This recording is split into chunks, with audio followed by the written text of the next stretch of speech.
I will do anything for love. I will do anything for love, but I won't do that. Okay, yeah, I can't sing. I accept this. This is my lack of talent, but it doesn't matter. Welcome, ladies and gentlemen, to the last Rasco and Disco Beer Show. Hello, Hobby and the Beer. Nice to meet you. Nice to see you. Welcome to the last Rasco and Disco Beer Show on Instagram. Do you mind if I eat my pre-show snack? I usually have a pre-show tea, but I'm not having that either. This is it. We're done. We are moving on from Instagram. Well, we're done. We're changing the format of the show. It's been fun. It's been great. We love you all. Thank you. Thank you. Thank you. Thank you. We have got a fun show lined up. Disco's here. Hello, Disco. Boom. That's as sandwich as possible. Disco hates me eating on camera. I'm inviting Disco. Or not. Karen's breaking down for the last time. Oh no, it's here.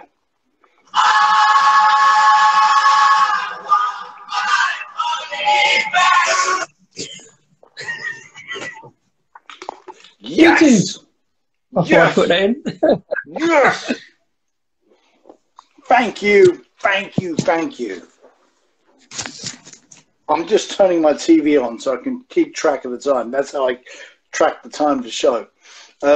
Fantastic. How are you, Disco? What's going on with you? I'm a bit loud because I'm a bit pissed. I'm not too bad, sir. Not too bad. Another week has dragged by pretty quickly. Mm-hmm. Yeah. Any discoveries? Nothing too much, to be fair. It's been fairly quiet. I'll tell you what I did enjoy this week. I know you usually mention it, so I thought I would first of all this time with another craft beer channel video this week, which was quite amusing. Off the back of our show last week. Off the back of our last week when we were, which is a fairly mass product, you have to say. Johnny did a mass market beer tasting where he lined up a load of macro lagers and well, I'd like to say he thoroughly enjoyed himself, but I really didn't.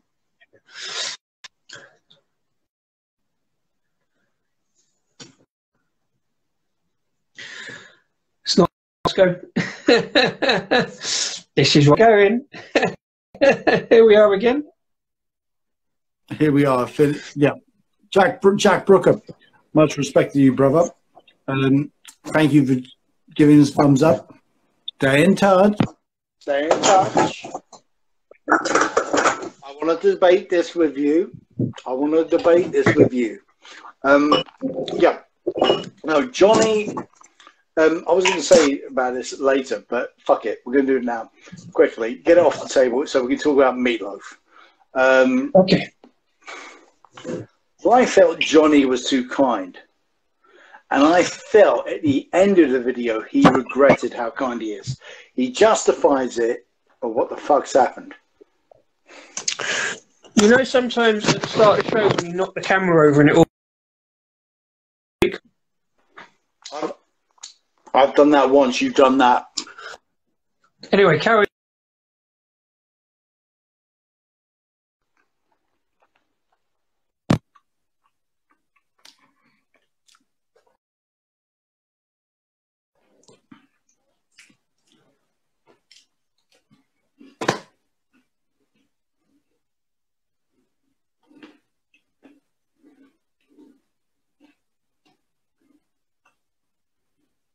Can everyone see me eating? I don't know. Show me a like. Give me a like. I'm just here now by myself. Can everyone see me eating? Okay. What we're talking about? We're talking about Craft Beer Channel, the latest video. Hello, everyone's joined. Still watching. I felt the Craft Beer Channel, I felt Johnny was too kind. I've tasted a lot of those beers. I can give some of those beers credit for some things. It's good as unload tasting instead of just whitewashing them all. At the same time, I think those beers are just not that good. I think good beer, I don't like to call it craft. And then there's macro. Macro can be acceptable depending on the situation you're in. I mean, if you really have to, go for it. But personally, I've voted for either Guinness or red wine. That's just my opinion. That's my thoughts and my feeling. Anyway, have you heard what I've just been saying? Yeah. Yeah. I thought you even said, look, I'm being a bit generous. I wouldn't do this in the competition. I felt he should have just given them competition standards so we just see the difference. Yeah, I thought it was. I thought it was. But some of the ones he said weren't bad, I thought were pretty awful. Like, I haven't tried most of them for a long time, but I was surprised by some of the choices he made. Like, some he said were okay, but and some of the scores were fairly high, I think. Yeah, there you go. We're in agreement. Hello, Beery Socks. Hello, nice to see you. All I'm going to say, yeah, I felt he was just being a bit too generous. I think maybe he was feeling a bit on the defensive. He does talk about a bit on his podcast, but in all honesty, I think he should just given them competition standards from the start. That way, we can see what's the difference between good beer and piss, because all of those beers, it's not like those beers are god-awful. I mean, Foster's is god-awful to me. The Cobra is god-awful, simply because it tastes of nothing. I'm spending my money. I only spent £2 on that Cobra bottle last week. Do you know what? Funnily enough, I had the second bottle of Cobra during the week, just when I was doing, I was just on Zoom. And the second bottle tasted fairly different to the first bottle, and I thought it was all right, actually. I mean, it's not amazing, but it was just all right, you know. It's not something I'd go and buy regular. I'd still rather buy the German lagers in the supermarkets if I'm going to buy supermarkets ones. But yeah, I thought I mean, I used to drink Foster's. I started off drinking Foster's. Out of the ones he had on the table, that's the ones I probably drunk the most. I was a little surprised by the craft beer he put in, the craft lager, and he didn't give that a very high score particularly. It was quite surprising. It was Howling Hops. They're pretty good. Sorry. Yeah, by the way. Yeah, Then we sat down after the early drama. Well, I think to some extent he may have shot himself in the foot. And I think it's, you know, in the end of the day, fair play. I was thinking of doing the same thing with us. But who knows? You know, I am a bit surprised by the whole event, and I think he was. Fair play to him for doing it. Good luck to him. I hope the repercussions aren't too bad on the internet. Let's find out what we've been doing, and then we'll kick off with the main event. Ladies and gentlemen, this is it. This is the last show. So let's kick on. So, I've been out. No, this is the last show. I've said that a few weeks ago. I've said that many times. But look, I've been out. I went to my local Leon Craft. I went out for 1 hour. I stayed for an hour and a half. Maybe a bit longer. I don't know. I lose track of times. What do I have, Disco? What did I have? I forget. I had a sour. Oh, yes. A toffee-based sour. Toffee apple-based sour by a brewery. I can't remember. Do you have your laptop available? And can you access Instagram? It wasn't on Instagram, was it? I didn't put it on Instagram, but the Art and Craft did put their beer sheet up on Instagram. Let's read that out. All right. Let's go through it. And what shall I have first? Shall I have the best? Shall I have the Vocation and Brew York? Or shall I have more of the Men and Dew? By the way, there's a beer review video coming out on this very soon. I should think so. Yeah, you got enough of them. I was hoping to have some vaguely Meatloaf related beers tonight, but then I realised when I sent you that picture earlier of what I started off on, I can't believe I didn't save my Hellas beer for a bit out of Hellas talk. But yeah, Lost and Grounded Hellas. Enjoyed that one earlier, so that would have been useful. I drank my last tribute on the stream, on Steve's stream last night, because I thought that would be relevant then. I didn't think to keep a can of tribute for tonight. So what one have you gone with? 5 points best. 5 points best. Okay, I haven't gone Meatloaf inspired particularly. I've gone a bit more because it's Burns night next week. I've got a little Scottish-ish beer, except the fact it's produced in Wales. I've got 8.4% wee heavy, strong Scottish ale. So strong it fell off the table on its own, nothing to do with me nudging it or nothing. And I've still got most of it left. So cheers. They look roughly the same, Rasco. There's the same sort of brown colour. Well, there you go. Monaco and Craft. Hello, how are you, brother? How you doing? Cheers all. We should do a collaboration. Maybe, you know what? Maybe we should go for a few pints with each other sometime. Look, message me, man. Message me sometime. Yeah. I don't even mind going down to your neck of the woods. Look at that. That is my 5 points. It's a lovely colour. The carbonation's gone, as you can see. I've got it in my ultimate taster. It's not really my ultimate taster, but I just call it my ultimate taster. I love to shake it.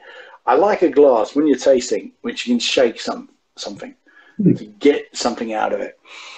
It's got this yeasty thing going on. I've had quite a bit to drink. I mean, I've had a few, something from Atom. It's called Atom. I don't know who it's from. It's 6%, and it was quite nice. I had a few of them. I finished. They're up in Hull, Yorkshire Brewery. The beer is called Atom. It's not from Atom. Fuck. Oh, okay. And I finished on a Bahara at 13%. But I also had a Brew York beer at 10%. And then I got given one of the Tiny Rebels marketing beers, because that's what I'm going to call them, because that's what they are. One of their milkshake protein things. Which quite frankly are nothing. And I mixed the Brew York in with the Tiny Rebel marketing beer. And it did beef its profile up. Not much. Then I mixed the Bahara in with the Tiny Rebel marketing beer. Yeah. And it did increase its profile.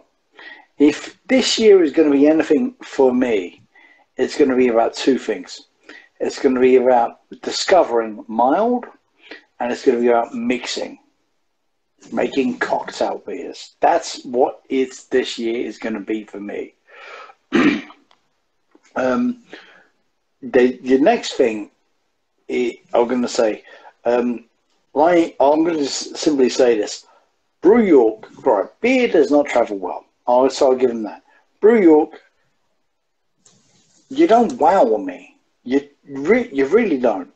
I mean, you're good, but you're not fucking brilliant. I think you should be.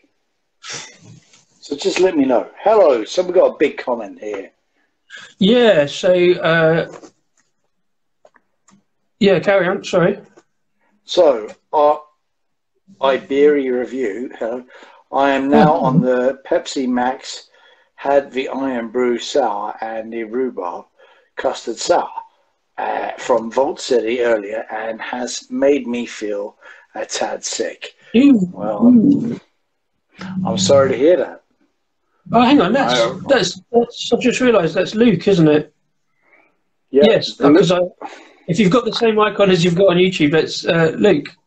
Thanks for popping out. He said, cheers, good to see you. We've had lots of good chats this week. Yeah, Rasco, Luke runs a beer shop up in Teesside near Middlesbrough called the Drunken Duckling Beer Emporium. So I think we had this chat last week, didn't we? That's brilliant.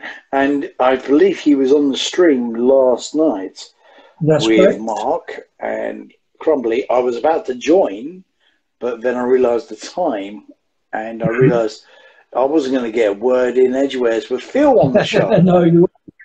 Good old Philby Trill was on there bouncing around. That was quite funny. Yes, LJB. This yes. is fucking gorgeous, mate. I've had this on tap. I've had this on cask. And I will admit I preferred it on bottle from Sainsbury's. But that was when my taste buds were just coming out of recession.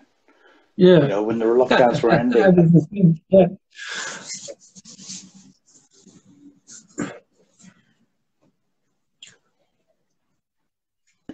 What your taste buds say. Because you've been in it for longer than I have, so that will be interesting. That will be worth filming.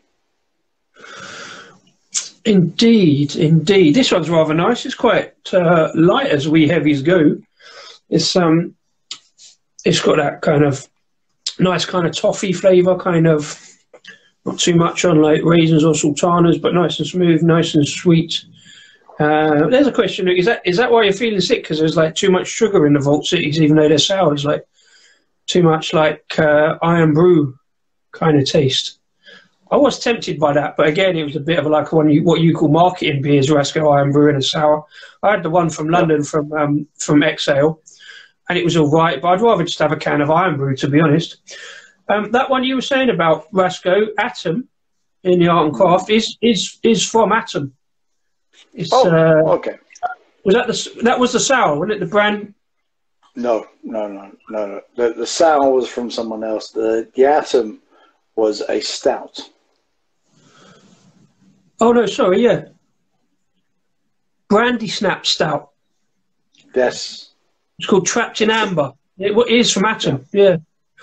Nice. Oh. I've missed out on it. I think that's on their website. I nearly got some of that and haven't gone back to Atom recently, but they have got some good beers and some really decent stuff. Mm. No, it was really delightful. I had two. I mean, I was only planning to stay for maximum of 3. Yeah. I had 6 in the end. So, there you go. I mean, I had a sour. Luke's agreeing with you about the New York. Yeah, look, I don't want to go on a vendetta or anything, but it's just like, I think they're like Tiny Rebel. They're adjunct heavy, and I don't have an issue with adjunct. But it's just like, you know, I think they're very good at best. I don't think they're amazing. I don't think nothing by Brew York has smacked me around the face and said, "Fuck me sideways." The Christmas ones that I had were okay. The Fairy Tale of Brew York, that was all right. I've got another one in there, which I think is a milkshake IPA called. It's named after a Guns N' Roses song that I forget now. But that one you had, the toffee apple sour, was called Twisted Lips by Lane Brew Co. I think out of Brighton, but Lane had got a place, or did have a place in Ealing. Really? I think they brew in London, but I think they're from Brighton originally. Yeah. Yeah, Luke says very sickly and sweet. Yeah, the Iron Brew was technically a carbonated. Can't read that because my screen is bad. With a ton of sugar. I had that at 6 p.m. and the sugar taste is still in my mouth. Carbonated Iron Brew. Yeah, I think I gave that a swerve because I'm not a big fan of sours, but I have tried an Iron Brew sour before, so that toffee apple sour does sound pretty good. I like the idea of that. it was delightful. It was like alcoholic apple juice. I'll tell you what that would go with, I think. You were talking about pairings earlier, mixing the beers. If you'd mix those two, the Atom and the Lane, the toffee apple and brandy snap, you'd get like apples in brandy, which go pretty well. That would have been nice, and with the stout. No, that's not bad. Look, look, like everyone, I'm always a bit nervous about mixing. Personally, the only good mix I found is mixing like a chocolatey cocoa beer with a chili beer, which just is all wrong. And I think that's a good pairing. You never know. I think that is going to be the new thing, as hopefully we're now in the normal stage. Hopefully, that will be the thing to compare, and it's going to bring breweries together, and they're going to talk about collaborative beers with each other. And ways to collaborate and put them in cans. So let's see where this goes. Because look, I'm not big sold on this whole idea of craft breweries just want to perfect the taste. No, they want to get rich like everyone else. I'm going to be honest. And Well, so, I think that's a little unfair. I think it's about balance, and we'll go on about balance. I think they're trying to strike that balance between finding that perfect beer that sells well and gets them rich, and doing some good stuff and things like that. I don't think getting them rich is wrong, providing they're just all right. They treat people okay, and you deliver on a good product. Even if you deliver on a bad product, I don't think that's necessarily wrong. But I really wish you wouldn't. You deliver getting rich on something. What can I say? Because the fact is, look, I think we mentioned this many weeks ago when Camden Town sold out. They sold out for a huge amount of money. We both said, come on. We could not sell out for that amount of money. Oh, talking of which, did we mention it last week about the news about Magic Rock being resold? I'm not sure that was news this last week, but yes, I had discussed this with the owner of Yarncraft. Oh. So you go ahead and say the news, and I'll give you my comments. Yes, I think we briefly touched on it a while back because we did talk about 4Pure briefly around last year. But so 4Pure and Magic Rock were bought out by what they called his company in Asia, who bought them out. They were called Little Lion Beverages. Had a lot of issues. There was some issues about links to like organisations in I think it was Burma about like supplying weapons and stuff like that. So there was a lot of issues around them. I don't think 4Pure have done that well out of the takeover because they had some very odd marketing. This guy come in and decided to do marketing and basically made all of the can wraps really bland, in my opinion, and the beer was just basic, really basic in terms of craft. Because he said beer drinkers don't want anything fancy, but it turns out they do. But they didn't want it as bland as 4Pure. Magic Rock, I think, was doing quite well because they're in supermarkets and still had a reasonably good following, despite being sold out to a mass company like that. But apparently they're both up for sale now to leave the Lion company. So it'll be interesting to see who picks them up, whether they go back independent, how much they sell for, what they think. I don't know how much they were bought for, but. I know Rob from Hopsy knows the guy from Magic Rock. I don't know whether he'd buy it back if we got a good price or what he was doing, but be interesting to catch up on that. Yeah, my thoughts on it is, this it hasn't worked. 4Pure are what exactly? Zach, no one knows. we can't place Scorpio. There's been controversy in an international scandal. I was saying this. I mean, I was having a conversation, and it's like, who would buy them at this point? You failed. No one's going to buy you. This is doomed. And I said, well, maybe that's the perfect time to buy them. To buy them on the rebound, and then you can just inject cash to make them something. And the example I used was Fuller's. And I wouldn't put it past Asahi to actually buy them. I'm not going to make a prediction, but Asahi, quite frankly, I mean, I'll say it here. I think Asahi have actually done brilliant with Fuller's.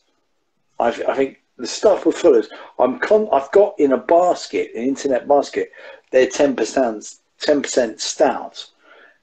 And this stuff, Fuller's would never have done this without Asahi, because they've been able to capitalize on the craft market and just sell themselves, but not sell themselves out as a brand. They're still the same Fuller's. I think Magic Rock would sit quite well alongside with Asahi because they've got those other brands. But then Asahi own like Greenwich Mean Time, didn't they? So Four Pure would be a bit too similar for that. So they might buy one, but maybe both. I mean, it's like they can't go independent again now because there's nobody going to have enough money to buy them to be an independent thing. It's got to go to another group, probably. You know, you're essentially buying the goodwill of the business and the assets of the business as a going concern. So unless somebody with a lot of money wants an instant brewery to go into, it's probably unlikely. Look, there you go. I've only given one example of something good happening of a buyout. Asahi might do it. They probably won't. It could be, who knows what could happen. This is something to watch. All I'm going to say is that's something to watch. I'm not going to give you any answers. It's the same goes for what's going to be the next beer trend. I wouldn't bother to say that, but you go ahead. Well, yeah. It's a good question for you, though, from Luke. Is it not the case that breweries lose their magic once they grow to supermarket levels? Yes and no. There are some good independent breweries in supermarkets. I mean, I would say Siren. I haven't bought a Siren beer outside of a supermarket for a while, but I don't think they've lost their magic. Luke, you're right and wrong. Well, you're not wrong. Some do. Some do. The fact is down. Look, I've got this 5-point best, and I brought on, and I got it from, my mum got it from the supermarket. I took it from my house, saying, I'm going to have one of these, and put it in my bag when I left. It is fucking brilliant. I mean, look, if a brewery can maintain their standard with the contract they got to deliver with, fair play. But I got nothing bad to say. But if you can't, okay, that's really sad. That really is sad. There you go. That's life. You move on to the next beer. What I'm really worried about, with prices, inflation going up, and whatnot, energy prices going up, I've always said on my worst fear is that beer breweries will become less experimenting with the mad world we live in, and they will just simply go back to a generic core range. I really don't want that to happen. If you look in history, the origins of porter and whatnot, you don't have to do that. But there you go.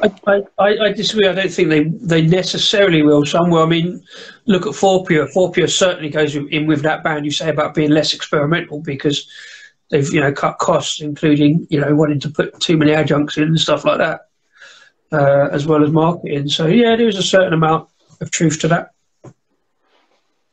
Yep.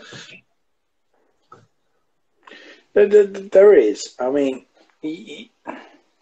Marketing is important. Although I'm a marketing cynic and P&R cynic, it is important to every business. Don't get me wrong. Yeah. But, you know, you can't... I mean, the point where it's all blah, blah, blah, blah, blah, and no substance. It's more blah, blah, blah, blah, with a smile.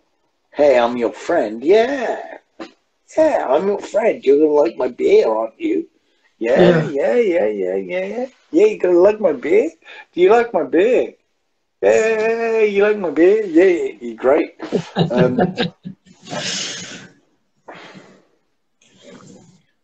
That is what I'm on about. But look, this is fantastic. This really is. But I can't blame a business for expanding. No, I think, you know, Luke in comments has probably got more of an angle on this than us, because obviously chatting to brewers and stuff for the shop. He says, I've had breweries tell me to buy from the... Oh, I see. I think maybe my view as a bottle shop owner has given a tainted view.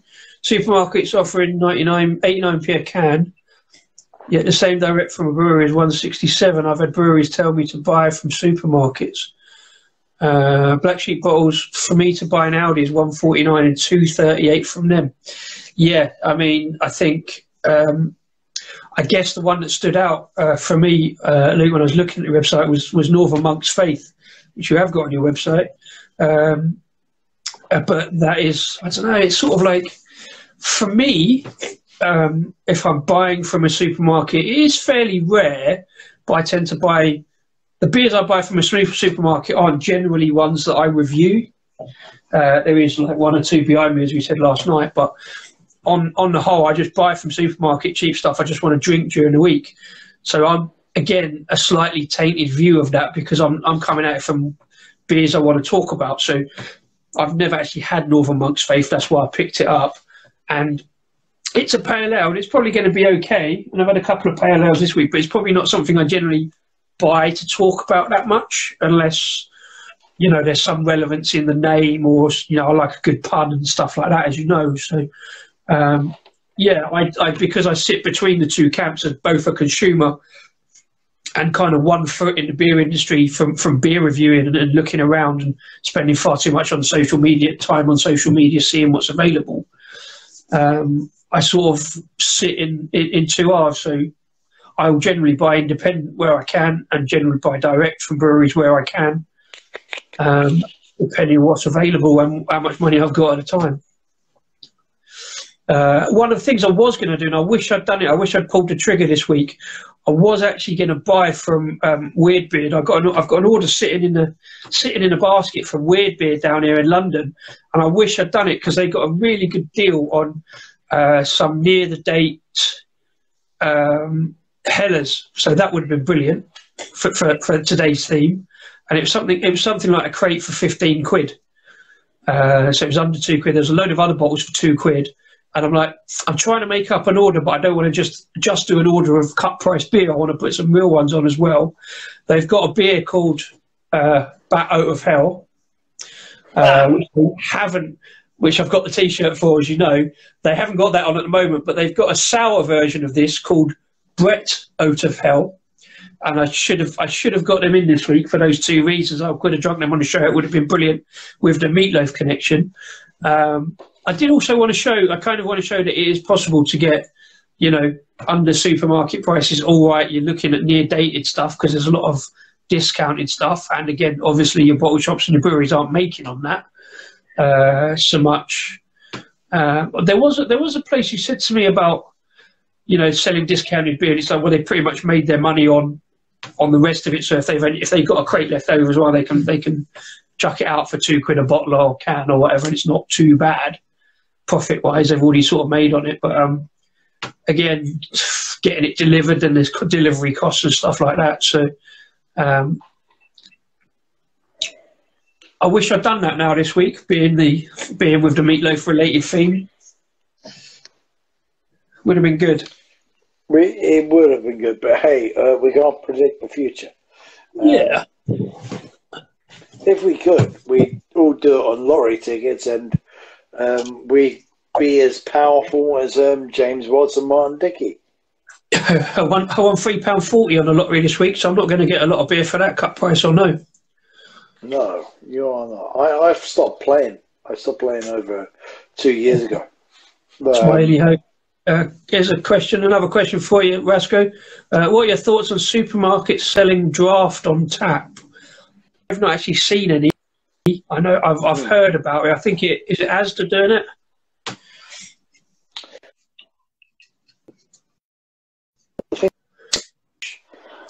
I pushed it slightly last year. So it's basically it is part of this environmental drive to reduce waste and stuff like that. So not selling cans and bottles. It's never going to take over selling cans and bottles because people still want that. I'm not a big fan of buying draft to take home. I'd rather just drink draft because 9 times out of 10, by the time you get it home, it's not flat. It's just not as good. I'd rather have a pint in a pub or bar and drink it there and then is my draft. So even the few times, like I've gone up to Perivale, I've gone down to Ruislip, and it's 20 minutes down the road, and I've bought a milk bottle. Well, they are milk bottles or a growler or whatever. And by the time you get it back, you might have 1 pint and then put it in the fridge, have another pint tomorrow, and it's good. It's still good beer, but it's just not quite the same experience. So I can't imagine that I would go into a supermarket and get a growler of beer unless I could drink it there and then. I mean, I might do it. Conceivably, I would do it if I was on a train trip, if I was on a football trip and we needed some train beers. But then and we have done, not from supermarkets, like we've taken growlers on a trip, put it behind the bar at the pub, in the meeting pub before the game, go back there afterwards, get a couple of pints for the train. I've got a Black Sheep growler, funnily enough, since we're talking about them. But yeah, I can't see I just wander up the supermarket and get a couple of pints when I can I'd have bottles in, I'd drop like that. Okay, I don't fully discount the idea. I think your point's spot on. I mean, it's not the same. It is the second best thing. You have to drink it within 48 to 72 hours. Yeah. Let's be honest. And that little bottle clip thing that says 3 days, they give you the best for 3 days. There will be a reduction. Supermarkets, I'm not surprised supermarkets are doing this thing. I mean, this is the whole point of small business. They have to influence where big business goes. So, in some ways, I'm scared and I'm sad, but I'm also relieved to see how small business is actually influencing big business and how they have to serve quality product, not generic piss. Yeah. So that is there's my anti-capitalist rant for you there. I mean, I don't. Here's the thing. I don't believe every craft brewery is anti-capitalist. I think they want to make money, and so what? Good, make money. Yeah. Just be good. Just be good. Yeah, exactly. Just be nice.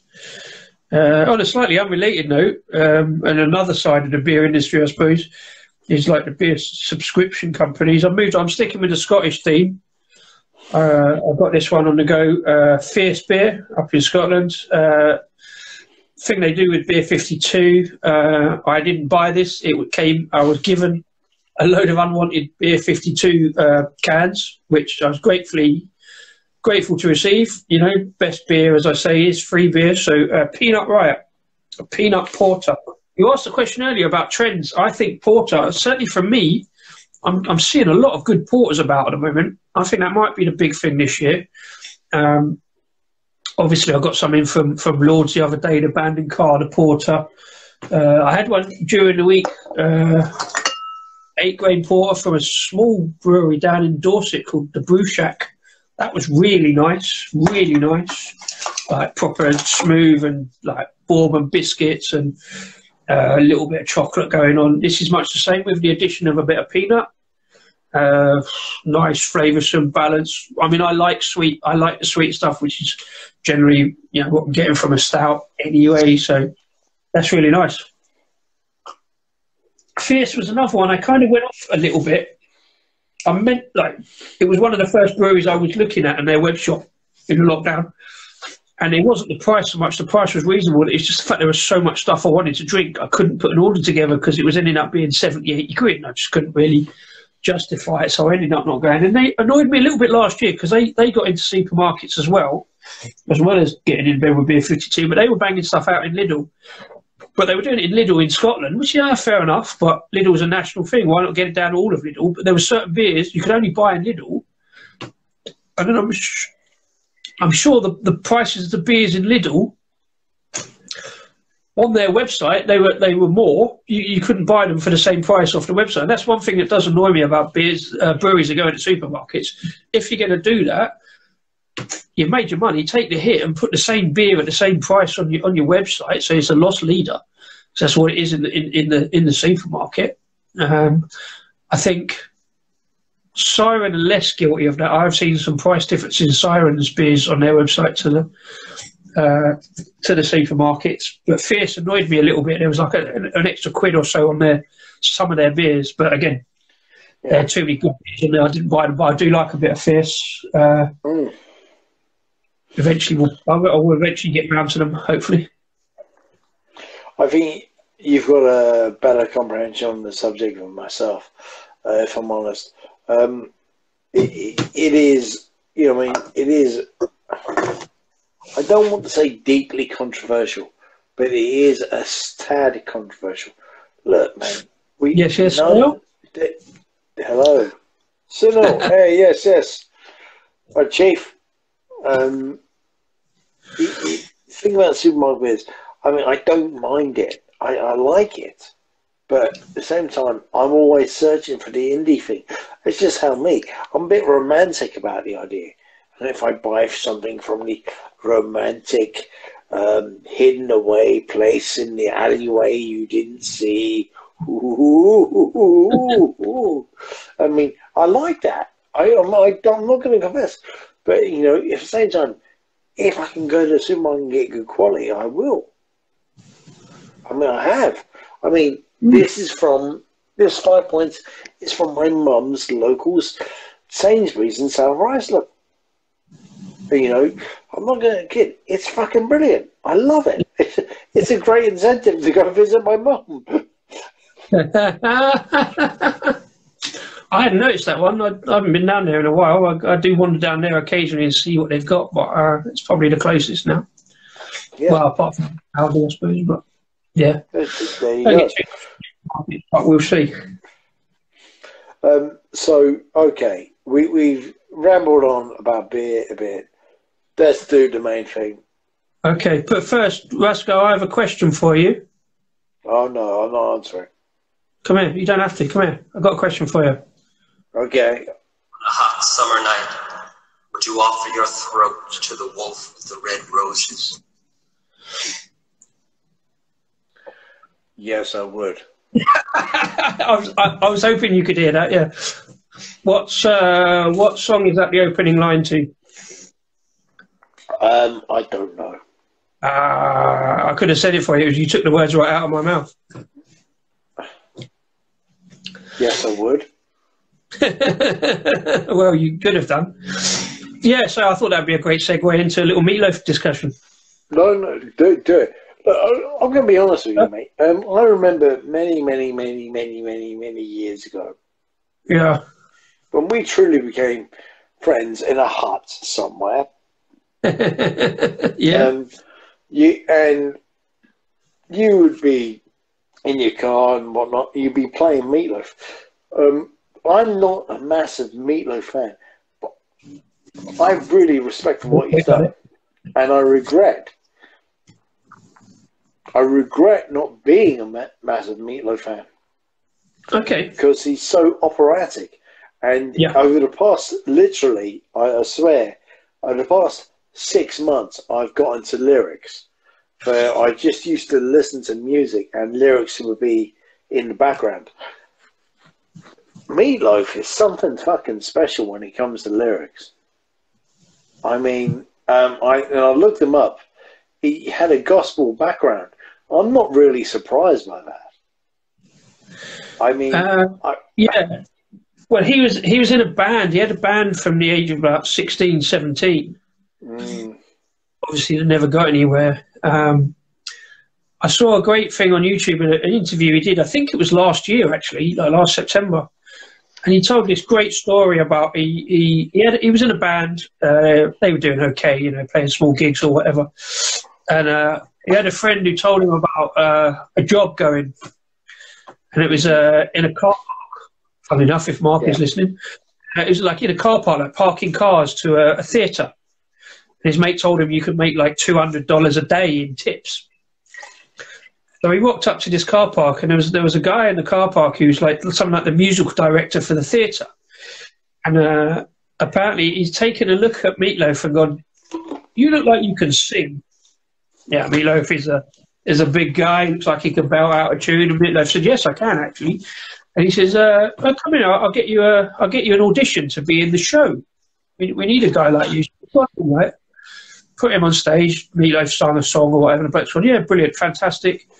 I'll offer you $100 a show." And Meatloaf's gone, "No, mate, I can earn $200 in the car park. Why would I be in your show?"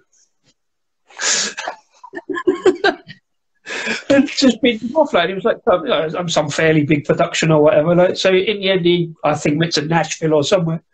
And he said he never did end up working in the car park in the end for some reason. But yeah, just turning down money. Like, he wanted to be a performer, but yeah. Fair play. That's a great stuff. That's good. I mean, I could talk about his cinematic performances. I got to admit, I didn't know he was in Spice World until the day he died. I've not seen it. No. Yeah, no, I've not seen it. I don't want to see it even now, because, but fair play to him.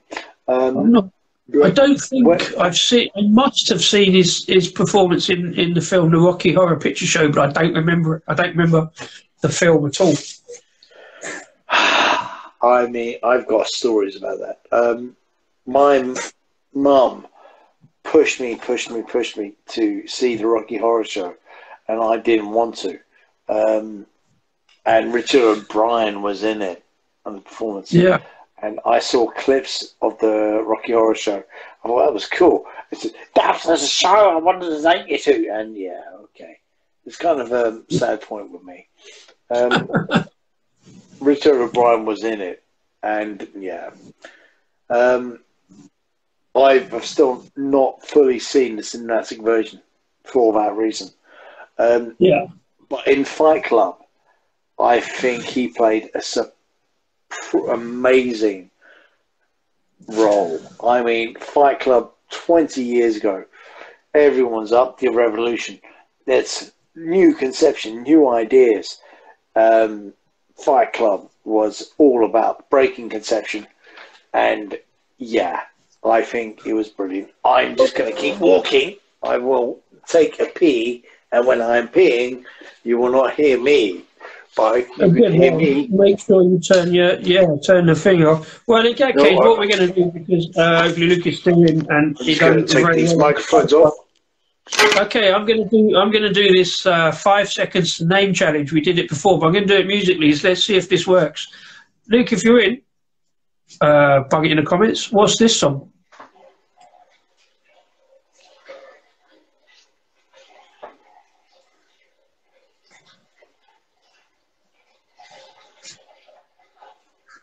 Well, sack the DJ because I haven't put the sound up. That's terrible, isn't it? Definitely press that. Let's play the intros around 5 seconds.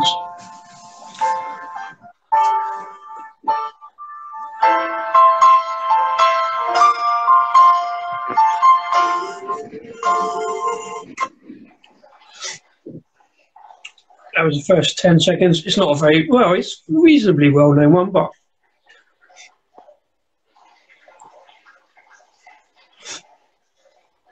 that's never going to work if you don't do it straight away, so I don't know. I don't know who's listening. How about this one? This is more well-known one. Even Masco know this one. What we don't know is how much we're allowed to get away with playing music, either on Instagram or when we put this up on YouTube. We always like to flip the footage so you can read the words and the beers and we're putting up stuff and put it up on YouTube. Hopefully Monday night.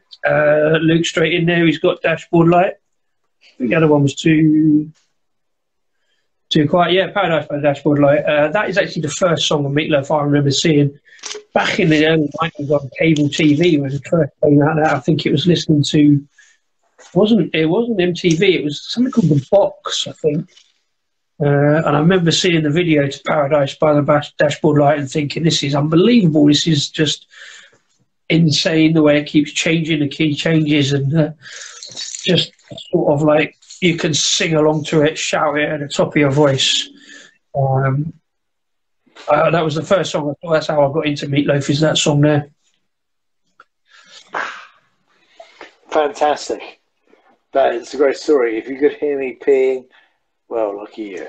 No, hopefully played over the top of it. Should we do one more? Great. Should we do one more? One more I've only got a very limited, this laptop, I've only got a limited selection because I've got CDs. I don't put all the CDs on. I normally just play off the music services. So, I can't remember how this one starts. Let's see if this works.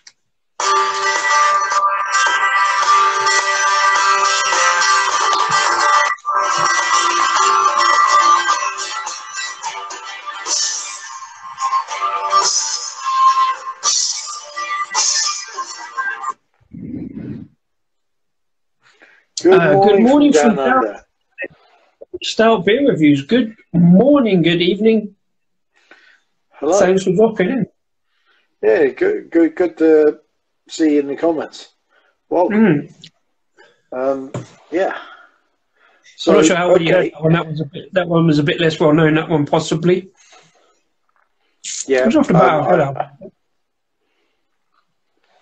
I've gone with this. I shouldn't have gone with this because it's not going to compliment what I just had. It's Vocation and Brew York, Sweet Temptation Chocolate Caramel Stout.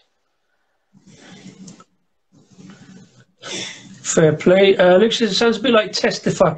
No, obviously it was probably not the greatest one to do on the start, so I'm just playing the start rather than finding the songs. That was Midnight of the Lost and Found. Which is probably one of my favourites, apart from the one we played on the story that Rasco put up to promote this of All Revved Up But No Place to Go. Well, at your recommendation. I do like the sax on that song. Bramwell's wandered in. Good to see you, Bramwell. Cheers. Hello. Good to see you. Look. Meatloaf is fucking classic, in my opinion, because he is just pure. Well, he's not pure anything, but he got this blues, gospel, rock thing, and I don't know anyone in the mainstream who does what he does.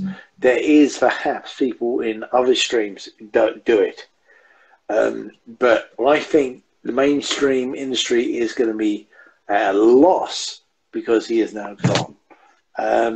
You could scramble, whatever, and find someone, but maybe not find someone and just let someone naturally grow up. That is what I hope for mainstreams in all formats.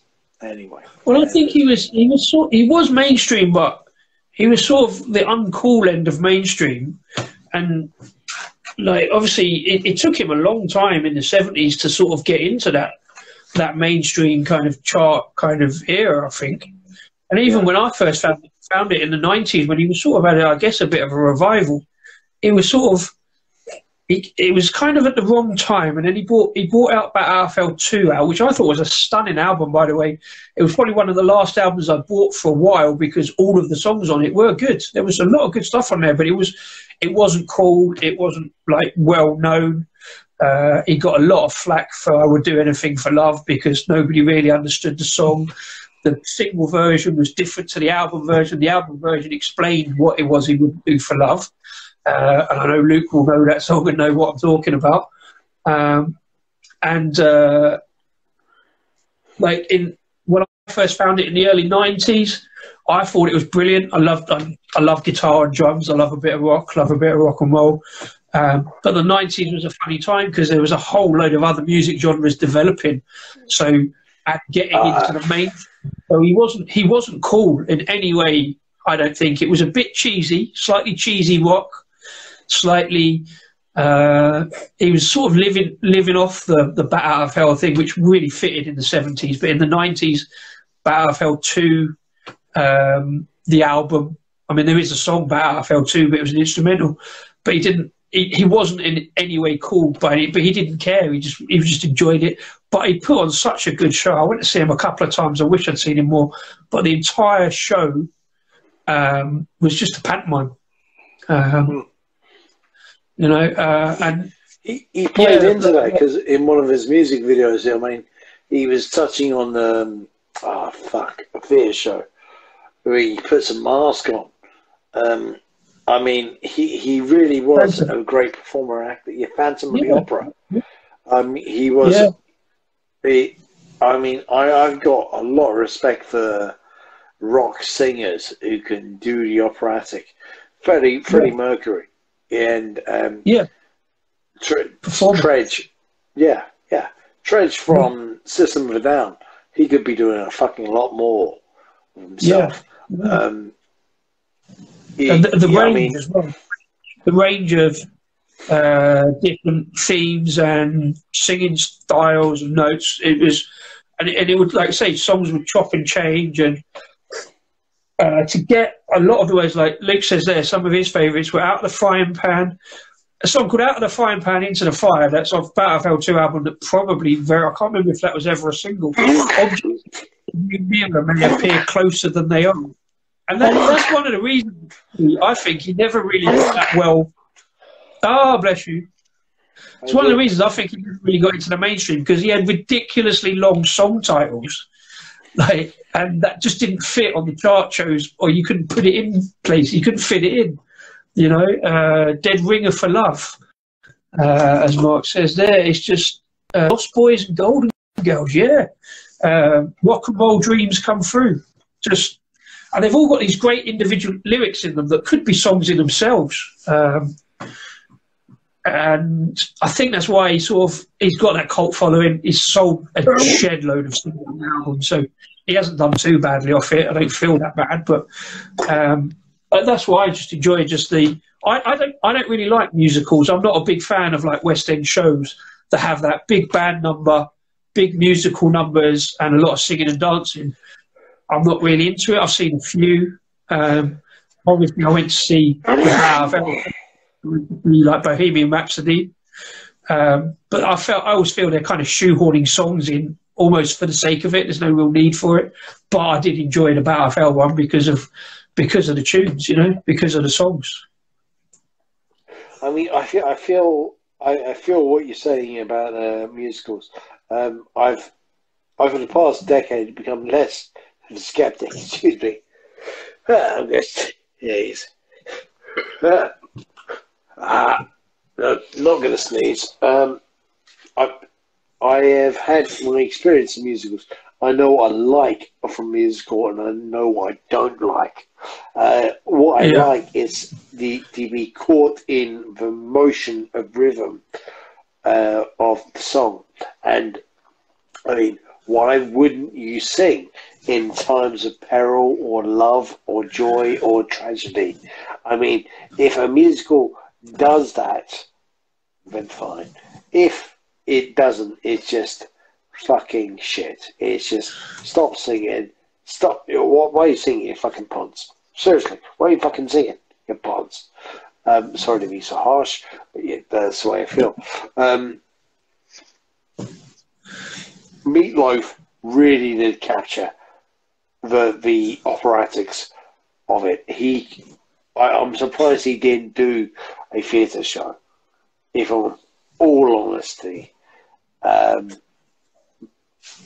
the 90s, I think he has made the 90s even a richer decade of music. And I've said this many times. The 90s was a climax for a decade of music. And I think he has got his solid place in the 90s. Because 90s wasn't just about dance stuff. It wasn't just about Oasis and Blur. It wasn't just about Nirvana. It was just about so fucking much about the previous decades being about a certain time. And the 90s just climaxing. Jim, the journalist, was on the show. He said, well, when you're 17, you tend to think about that, your best decade. No, I swear to God, or whatever. I'm going to write a paper arguing why the 90s musically was so good. Yeah. Honestly, I'm going to do that. Do you want to? I think the answer to that question, why he didn't do a theatre show, I'm not sure that he didn't, but I'm assuming because there wasn't enough money in it. He was doing films, obviously. Like, I mean, he did the Rocky Horror Show, like as Luke says. Eddie's story from Rocky Horror Show was also good. I don't know that so well, to be fair, but he was doing. He had the musical success, so he wasn't really needing to do theatre stuff. I remember him appearing on Des and Mel back in 2003, 4 or whatever, in my student days, and he was saying he was retiring from live performances, and but I mean, I said to you on WhatsApp yesterday, I don't mean to be rude, but I'm surprised he was only 74. I thought he was older. In fact, 20 years ago, I thought he was 74. Well, I was a bit gutted that it was only 74. I'm gutted he didn't get to 78 because that would have been some kind of record. Boom, boom. Thank you.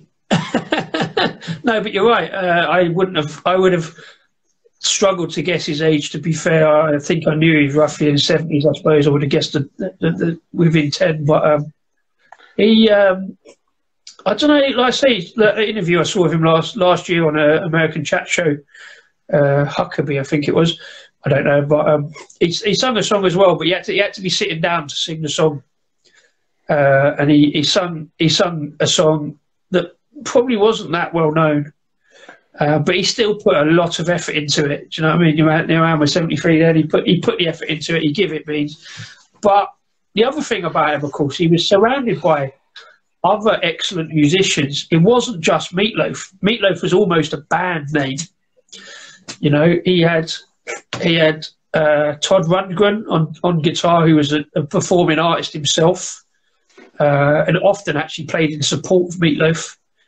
And he had, of course, like Jim Steinman writing a lot of the songs, who wrote a lot of stage songs and a lot of operatic songs. I think Jim Steinman died last year, and I'd forgotten about that. I think Jim Steinman even did some of his own songs. He was a performer in his own right.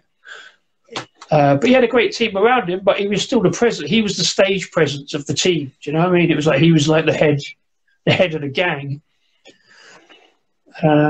There's a great one, Luke. My first encounter with him was Australia Live DVD from 2004. Yeah. I was 14 at the time, and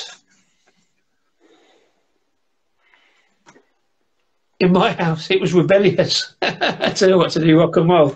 Yeah, well, Meatloaf would have loved that. He loved that kind of rock and roll. He fostered a bit of rebellion, but you know, some good party sing along tunes you could rock to. Yeah, exactly, and sing along to. I mean, that is what it was for. He came from a gospel background, and it's not really surprising. I mean, church is a great place to practice your trade. You know. I think I'm sort of surprised to hear you say that, because I didn't think he was ever particularly into the music. And like you said, you remember way back when we was all talking about it. It wasn't really your kind of music even then, perhaps. But to recognise the contribution and the abilities or whatever of that genre. Yes, correct. It is what it is. You discover what you discover. I tend to make my discoveries of music anything before December 1999. I'm sorry, that's just the way I am. I don't doubt there is good music. I honestly do not doubt there is good music beyond that set date. But, I am recently getting to lyrics. Meatloaf has been on my house a lot over the past 48 hours. Lyrically, it's just... And I've been playing a lot of Queen in my house. Yeah. Lyrically, it's just amazing. And I'm going to spend a lot of time over the next whatever just listening to the lyrics. Because... Well, there was a great response there to what you were saying earlier. Fox says, because it wasn't 90s music. Well, it wasn't 90s music. Yeah, it was 90s music. It was in the 90s, but it was sort of very much dragged over 70s music. By the way, Thomas, thanks for popping in. Good to see you. And Steve also, thanks for popping in. Good to see you. Cheers. Yes. But no, that's a great point. It wasn't 90s music. It wasn't 90s music. It's just that it's just kind of contributed to why the 90s was great. Then he had about 3 or 4 albums in the 90s. So in a way, it was 90s music. He was just doing whatever music he wanted to do. And there was, the album after Battle 2 was a great album, I thought. There was a lot of good songs on it. The one after that, Welcome to the Neighbourhood, this T-shirt, there was a lot of... It was sort of... I had a problem with albums in the 90s. I used to call like lots of filler. And like they were all filler songs if you weren't really into it. And so the album after Battlefield 2, Welcome to the Neighbourhood, there was a lot of good songs, but less sort of sing-along kind of rocky songs. He sort of tried to change it up a bit, but it sort of became a bit more easy listening rock in a way. Yeah. And then I didn't actually look into the albums after that. I should have done. And I sort of phased out a little bit because I went off music for a little bit for about 10, 15 years. It was the 80s and the 90s. Yeah, I suppose it was. But then that was the start when I got a bit fed up with albums, when there was a lot of filler on albums and like one big song. But if I'd look back at some of his later albums, there was still probably some very, very good stuff on it. Comments from... yeah, that's a good point. Luke. Growing up in the 90s, I found the music to be quite bland and others trashy. Oh, hello. Okay. Windows says Meatloaf was a tour in the 90s play of a small town in Ireland. That's right. He had a tour and he played loads of small towns in Ireland. And there was some... I saw a comment about some... There was a comment about like it was chaos and it was like wheelchairs flying across the stage and stuff like that.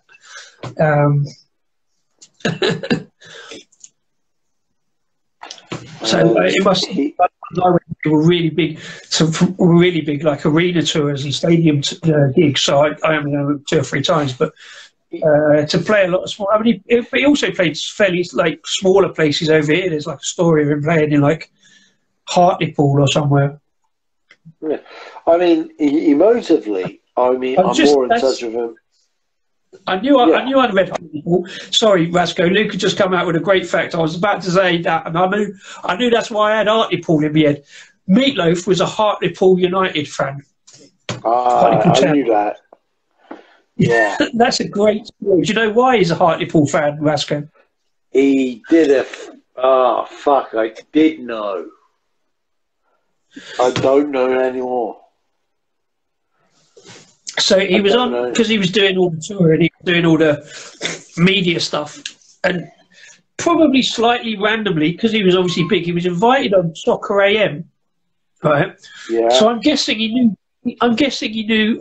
A less than average amount about football. Yeah.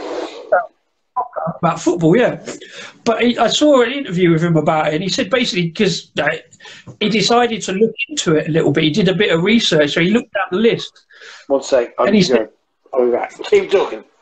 Okay, so he looked down the list of football teams, and he was like, well, yeah, I've sort of heard of Man United and Liverpool and all that, but they were a bit dull because everybody supports them. I want to do something different. So he just looked down the list of names and basically got down in as far as the 4th division before he see a team name that he liked. And he went, Hartlepool, they sound like fun. Let's look into them. And I'm sure you know, Rasco, Hartlepool, the nickname of Hartlepool United is the Monkey Hangers because they... Yes. The story goes that around about, I think it's the Second World War, or it might even have been before that, a war before that, there was allegedly a monkey washed up on the beach. Hartlepool's on the coast of England.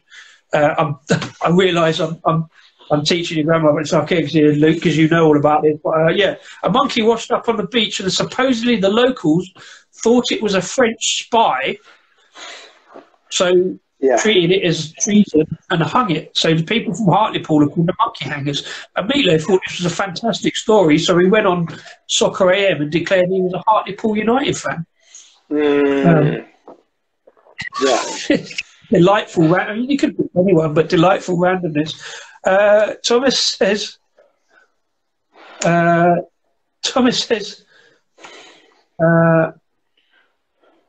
I presume started throwing Doc Martens at him. I guess when in Ireland, in the smallest stadiums in Ireland, sounds like a mad night.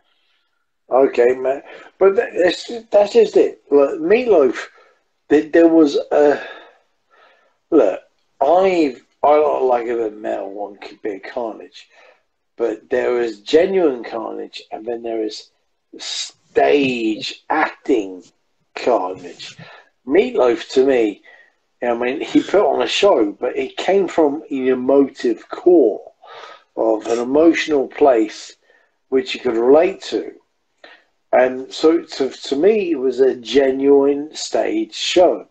Alice Cooper and Ozzy Osbourne, I couldn't really say was a genuine stage show. That they were playing on it. They're a stage show. You don't have to dislike it because of that. You just have to realise that what it is. But I would say there was something genuine at Meatloaf's core of what his music did. I never saw him live, sadly, but it was really all about the show. It was all about the performance. Almost every song was, I don't want to use the word pantomime, that's probably not quite right, but it is... Well, it's not a bad thing. Yeah, pantomime in the best sense, in that it was like very like overperformed almost, but it just fitted. It just fitted in the sort of, there's a little bit of sort of glam rock almost, and that's like Paradise by the Dashboard Light is the ultimate example of that, where it's very dramatic, operatic, you know, and there's little story threads that run through the songs and stuff like that. And it was a very entertaining show. That's a good point, Luke. Yeah, the other thing about Hartlepool is the mascot of the football team was called Hangus the Monkey, after the Monkey Hangers, and he got so popular that he actually stood in a vote for the town's mayor and got elected. I think there was some after story to that he took his position a little bit too seriously, I believe, didn't he? Yeah. I don't know. After visiting, Meatloaf said it felt a little like home in an interview and pointed to the geographical makeup of the town. I also believe he joined like the supporters club of Hartlepool United as well.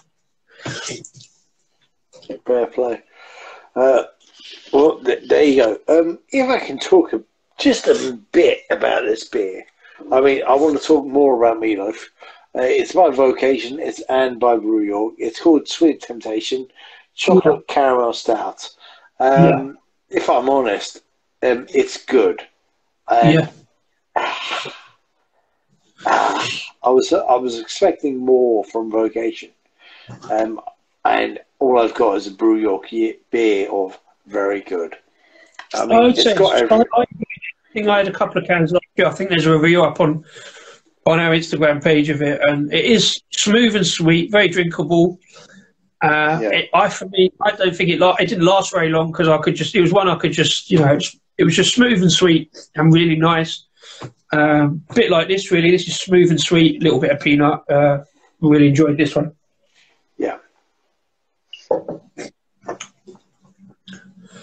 I think I briefly considered the one you had there as in a beer of the year, but I think it just wasn't stand out enough.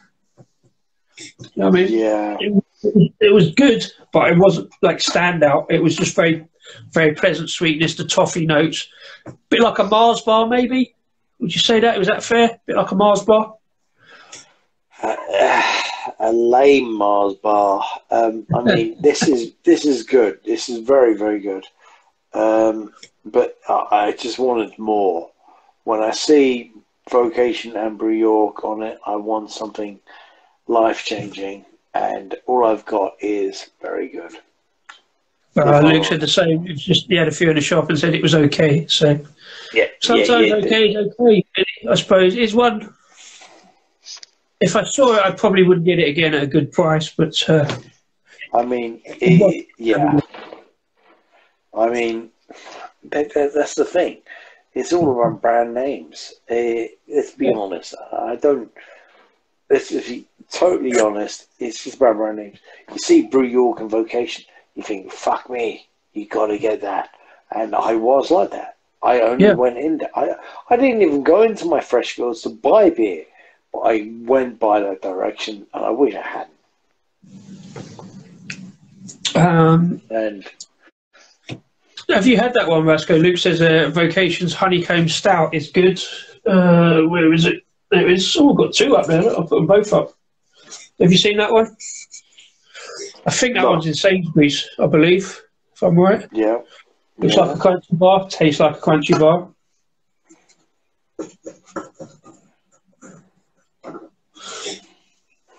Ooh. Okay. Fair enough. So I just want to deviate and just say that about the beer. Shame, but hey, these things happen. Yeah. I'm just massaging my receding head. Now, have you got a Vasco rant this week, Vasco? I mean, I think I've ranted a bit already tonight on this show about capitalism, about beer, and what direction it is. I don't hate beers getting rich, breweries getting rich. I just be good. Well, I'm going to have another beer, Vasco. I'm still on this, but you got anything else to say on the Meatloaf?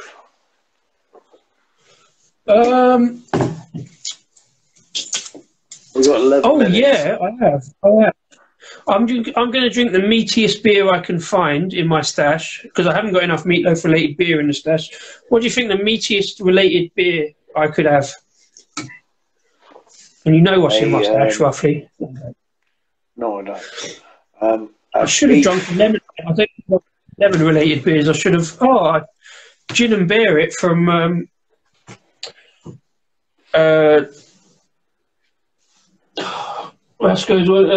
Lincoln Green got a gin and lemon beer. I should have drunk that, really. No, I've gone for a really meaty beer. Something nice and meaty and smoky. So I've gone for the Ralph beer because I've got one left. From Manufacturing Hob Day. You know them well enough. So, yeah, nice and meaty, smoky. Nice. Ooh, good. Very good, very good. Oh, Vasco, I'm going to have to go and make some room for it. Can you fill for 2 minutes? Only 2 minutes. Give me a challenge. You're on. Take as long as you need. So, It is I, Brasco. Here, just alone. I hope the ratings don't fall. Please don't leave. Please don't leave. Don't leave. Well, look, we've gone over Meatloaf and stuff. Would you like us to do more music? We can do more because we want to do more music. So if you're going to like that, we're going to do it. This bit here is good. I don't mean to be mean to be Brew York. I want to go down their brewery and I just want to taste the brewery's fresh from there because, you know, everything I get from them is, yeah, great. But I think there should be more than, yeah, great. Vocation, I met a bit of their team at Brew London. But anyone who saw me at Brew London videos, I was a bit off my face, so I don't really remember much. That's a shame. Oh well. What you want from us is what we shall deliver. So let us know what you want. This beer here, good. What do you want to know? What do you want to know? Do you want to hear more of me ranting about stuff? I'm a very good ranter. I think I should be paid to be a ranter, but I'm not. Anyway, I have to say, Rasco, I'm quite disappointed because having drunk a beer called Peanut Riot, to then develop Peanut Bladder and go to the loo after only 2 beers, I'm a bit disappointed in myself. I must be getting old. Well, yes, you should be. Yes, you are. So, as Luke points out there, should we be talking about YouTube, or did you just talk about YouTube? I have not mentioned YouTube whatsoever. This is the final show ever, isn't it? I wouldn't say ever. Let's not be too hasty, but we've been talking about it for months. So, yeah, we're looking to go onto YouTube where we hope the technology will be better. Although, Rasco, well, John of Lords did make a good point that my technology, even on the laptop, isn't very good. It's a bit, and Crummy pointed out last night on the laptop. I mean, I suppose I could use the phone on YouTube, but then I'd struggle to do all the StreamYard stuff and comments as well. So we should see. We need a production meeting, I guess. A meeting is going to take place this week. Yes. I will let you know when. I was going to say that's it for the live shows and make a big dramatic display of it. But that's that. We shall see. Look, I'm not interested in doing streaming with friends. I want a show. Let's do a show where people want to come up and see and get something. That is Rasco and Disco. That's entertainment. That's why I don't sing on streams, by the way. So, therefore, I'm not saying we're back next week. I'm not saying we're back the week after.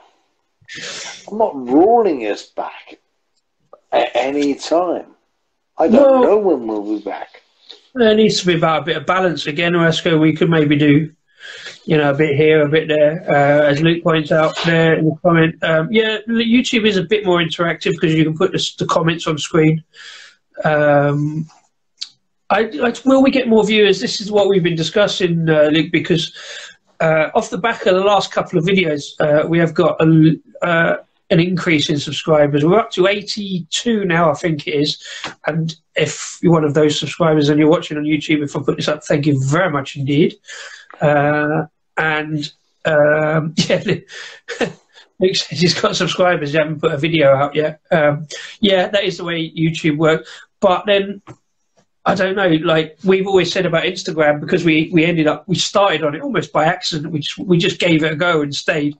Instagram is better for letting people know that you're live and showing people, so you might have more people come. But then YouTube, if people click the bell, you sort of get more random subscribers along the way. So it's a balance. It's always a balance. We have to see. We might still do some stuff on here, Rasco. I think it's good to do some now and then because we can't let down the 700 odd people that have followed us on here. We've still got to put content out. So, you know, and the algorithm likes it. You've got to do a few lives, you know. The content on Instagram will continue. Let's be honest. I'm going to say this. It was your idea to do the lives. I will say here now, I was a bit reluctant. I wasn't sure we could do it. And it was me who said, let's go on Instagram because we had greater numbers and we had a greater growth rate. And I fully say that.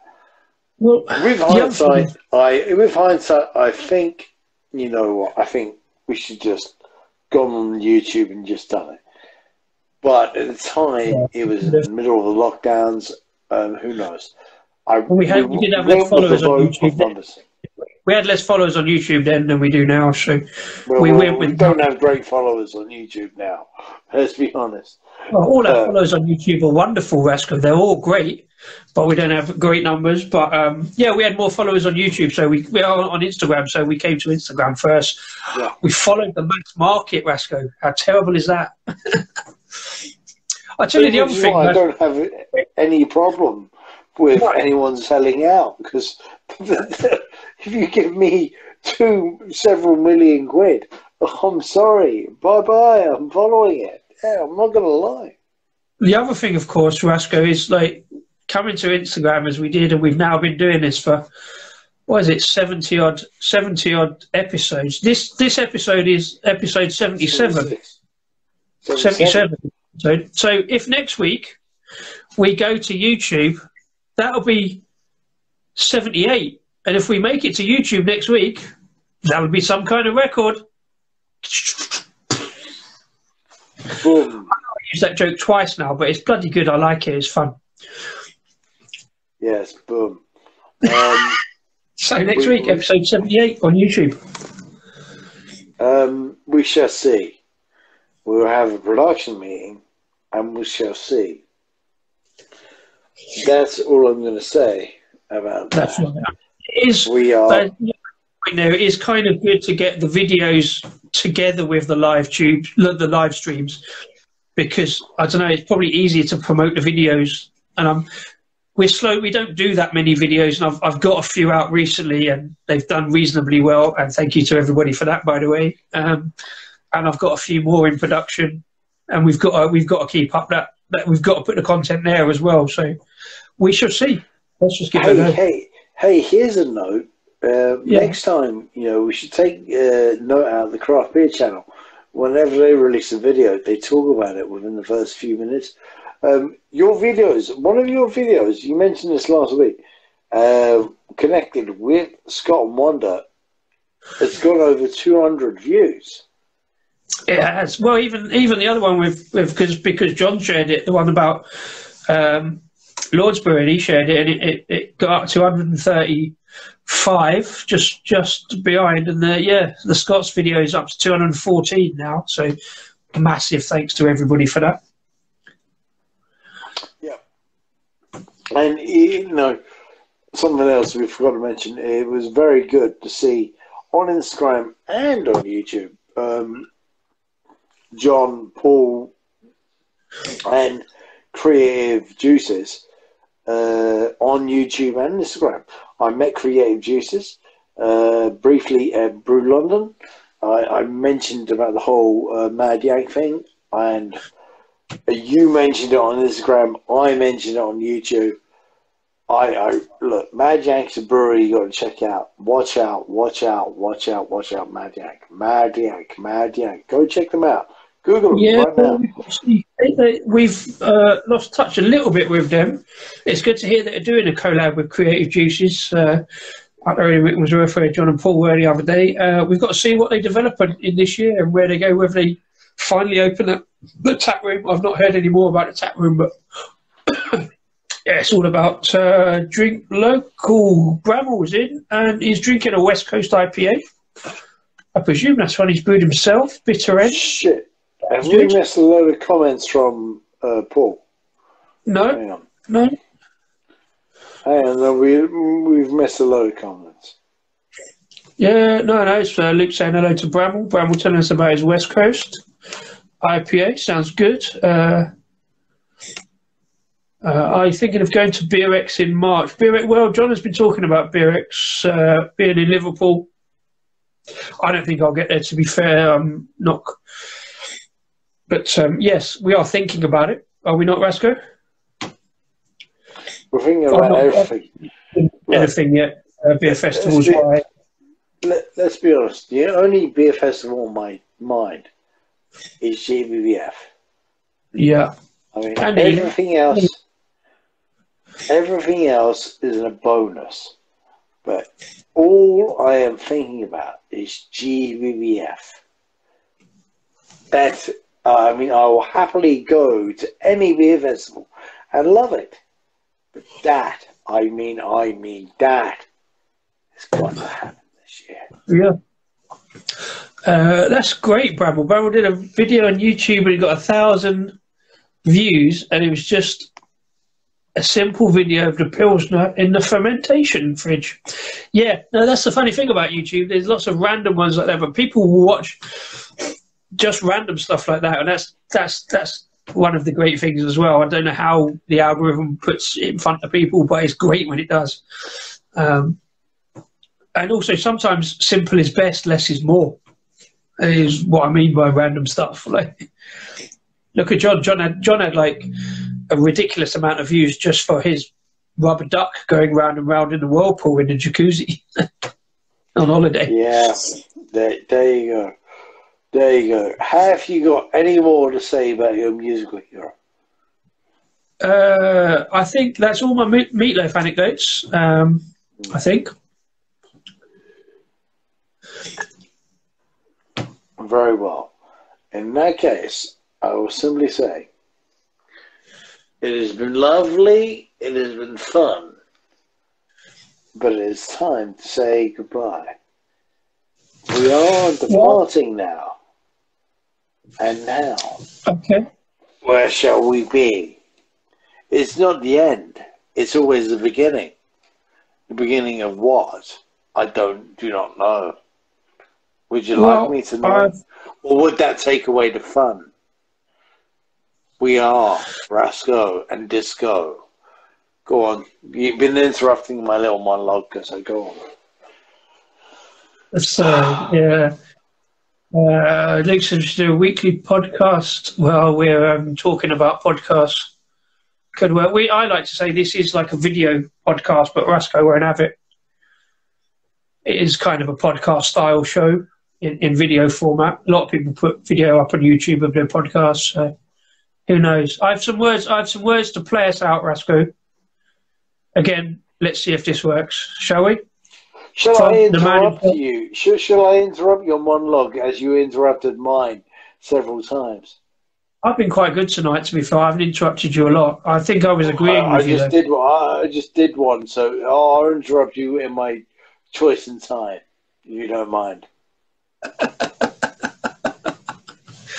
Well, sometimes it works, sometimes it doesn't. Hi.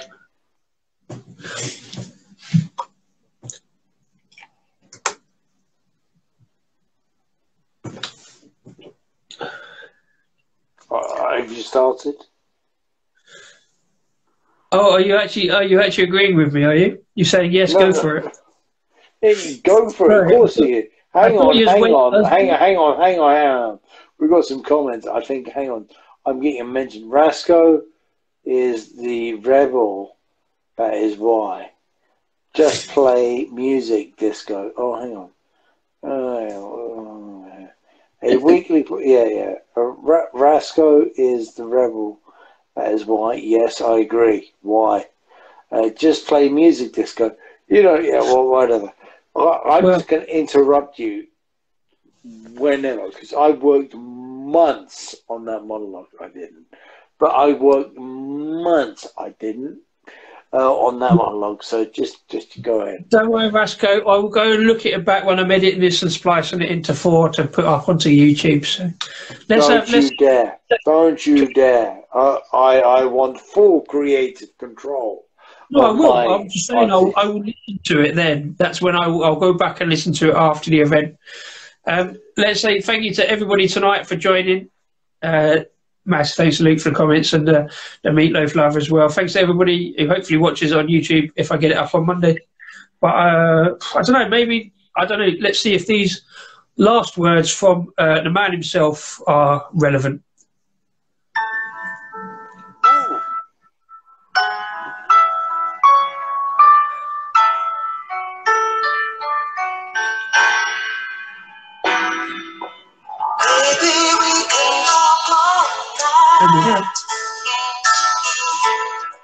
But that ain't getting us nowhere.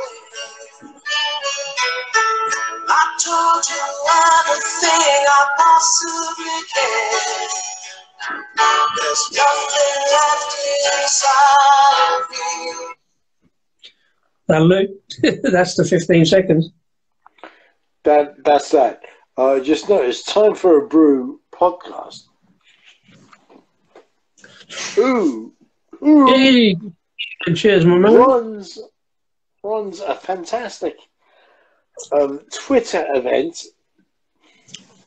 A brewery woke up, soon to be starting, is now watching. We're about to end. Dude, if you're still watching, confirm to us. I sent you a message. Dude, we want to collab. I want to give you as much support as possible for this event. I love it. I love it. I love it. Message me back. And you know what? We'll do what we can. And that's that. Or say hi now. Say hi now. 5, 4, 3, 2, 1. Or not.